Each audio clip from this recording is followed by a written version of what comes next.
呢度係蓮芳2期，位於南昌，向深水埗運動場行5分鐘就會到。5月份開始就即買即住㗎啦。呢一個位置有 clubhouse 啦，有 waiting area 啦，有 breakout area 啦，同埋仲有 gym room 添。而 bar 同 conference room 仲可以 book 嚟做一個細嘅 meeting。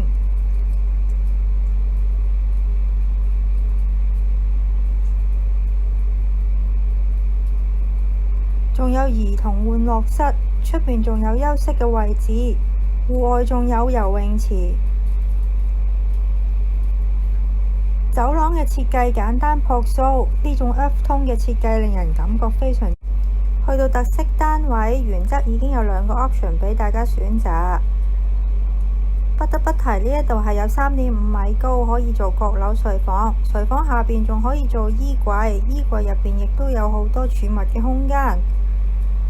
而廚房入邊雖然係細，但5臟俱全，整個客廳同飯廳嘅感覺都會闊落好多，四光採光亦都非常之足夠。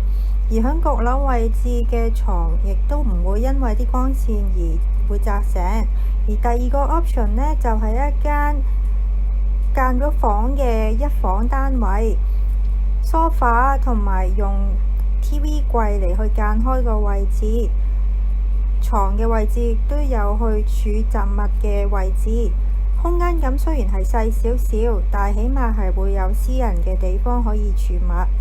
而個廁所嘅位置亦都有足夠嘅空間，顏色亦都係比較柔和嘅，物料同埋 pattern 都係會比較舒服同埋比較 young。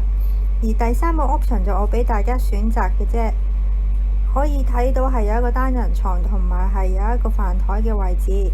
跟住就去到一個1人房嘅單位啦。1人房嘅單位就有280尺，廚房同埋廁所嘅 design 係同特色單位係一樣嘅。